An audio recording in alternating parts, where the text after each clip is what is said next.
Hi everyone, it's Evangeline here at eTrailer, and today we'll be taking a look at our Hollywood Racks Destination E electric bike rack right here on our 2022 Toyota Tundra. Well, this is a pretty impressive electric bike rack. You have that great weight capacity of 70 pounds per bike for your extra heavy electric bikes, and you also have all kinds of different features to hold down that bike and let you have access to your tailgate on your Toyota Tundra. So we're going to talk about those features, we're going to talk about those specs, but we're going to focus on our truck here today. That way you can see what is the better fit for you, your different types of bikes, and your truck. The first feature we're going to talk about is the tilt-away feature. And with our Tundra being a pretty big truck, we actually had to open up our garage door just to get access, because the way this tilts away is pretty unique. We have this lever right over here. You're going to want to turn that lever. In fact, you can move over to where your tailgate is to easier access that lever and loosen it. Once that lever is loose, you can then just push that out. The good news is your bike rack does not tilt away immediately. You can hold on to the rack right over here at the mast and then just push the rack out to a tilt. So we're just going to go all the way down, and you can in fact just let it drop like that. No difficulties at all. Why would you tilt your bike rack away? Well, if you want to lower your tailgate. So let's see if we have clearance here, and it touches the very top of the mast, so we can get the tailgate almost all the way down. To bring this back up, you're just going to lift up on the rack. So the good news here is even if you have your extra heavy electric bikes, make sure this is out of the way. This goes down, bring that lever back in, then tighten it down to secure it. So as I mentioned earlier, this has a 70-pound weight capacity per bike. So for your extra heavy electric bikes, that's 70, that's another 70 for a total of 140 pounds. We have a lot of security with this bike rack too, because you have 1, 2, 3, and 4 different touch points. So let's take a look at our wheels first. Notice how we have a front wheel chock, and then we also have another front wheel strap. Then we have a rear wheel strap, and then we have our frame mount. So this has arms that go around your frame. We have a clamp that goes down, and then you tighten it down here on your frame mount. You also have a lock core. That way you can secure your bike. To take the bike off, you're going to start at the wheel straps. So notice how much space we have between our truck and our bike rack, which makes it easier to access our levers on this side. I'm just going to press that lever and just push this strap out of the way. Hollywood Racks makes it so you can swing the strap to the side. That way it doesn't get caught up in the spokes. So this is going to be the third strap. Notice how long the straps are. We can carry a maximum tire width of 4.5 inches. Let's set up the ramp. So we do have a ramp that you can use with this rack, and you're gonna have a hole on that ramp that goes over to the hole on your wheel cradle. So in our case here, there is no mounting point for our front chock, so we're gonna have to set it up in the back. So we have this lever here. You're gonna wanna loosen that lever. You don't have to completely take it off. That will allow your ramp to slide out.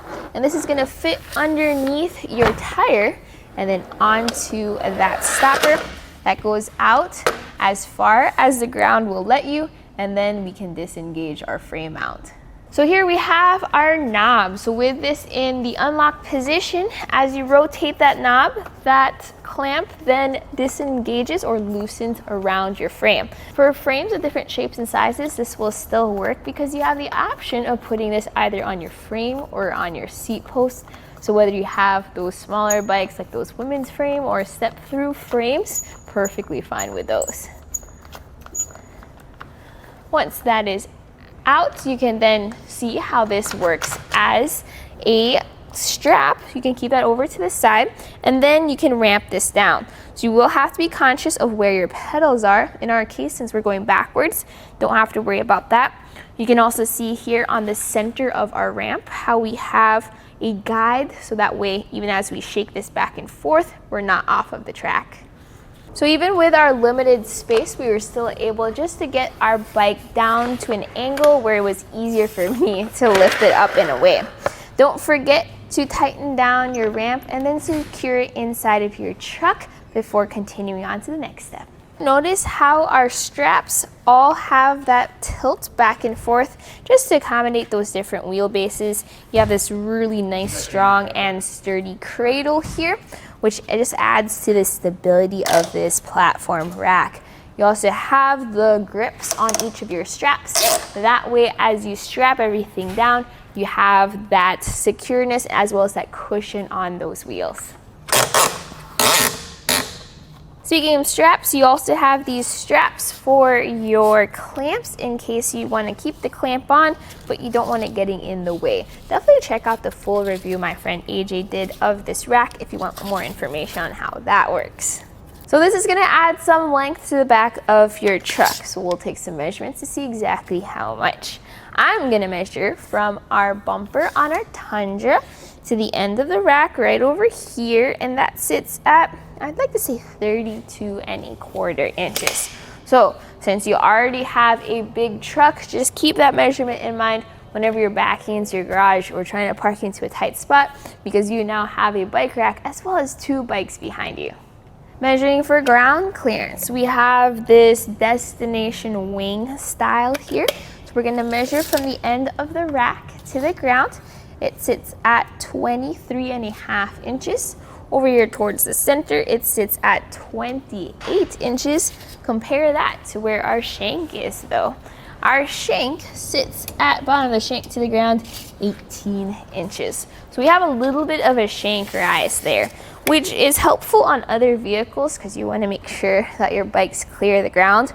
In our case here though, with our Tundra, it's more for how high do you have to lift your bikes up onto the rack. With other racks, that's a lot of height you have to deal with. Since this has a ramp though, so much easier.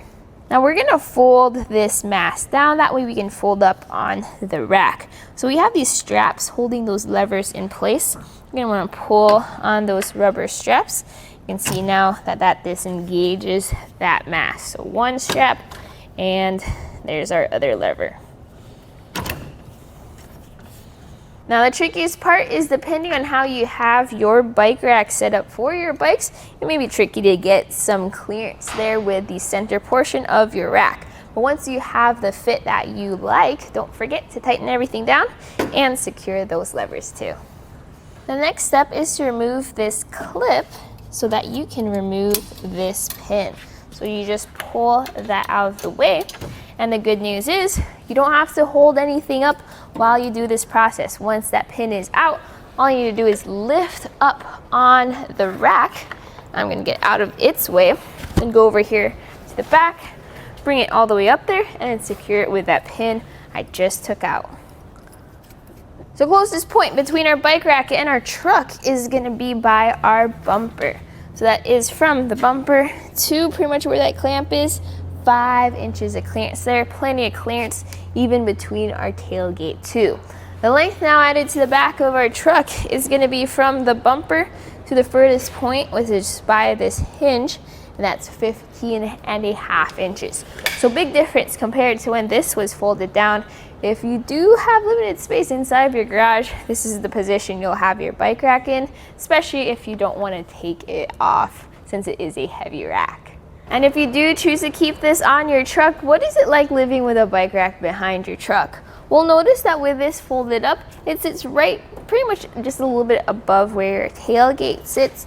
The main portion of it is below your tailgate top. Your taillights are going to be completely visible. Now, obviously you can't lower your tailgate, and your backup camera is not even covered. It sits in this open portion. Since you have a really good backup camera system though on your 2022 Toyota Tundra, this is not going to be an issue. You'll still be able to see around you. Now let's talk about how this fits into our hitch. So we have a 2-inch shank, which fits into our 2-inch hitch receiver. We have this hitch pin and this lock. Now that lock is gonna be key to the locks you're gonna find on your clamps that go around your bikes. That way you only need to use one key to access both your bikes and your bike rack. This fits into the hitch and it has its own alignment feature here. So you just line it up and then you put that hitch pin through and you tighten it down with this knob here. To show how the anti-rattle mechanism works, as I shake our bike rack back and forth just to simulate that road movement and our vibration, notice how the truck is moving at this point. That's because that's a nice and secure fit. Very important when you're carrying around extra heavy electric bikes. And that was a look at our Hollywood Racks Destination E electric bike rack on our 2022 Toyota Tundra. My name is Evangeline, and I hope you enjoyed the journey.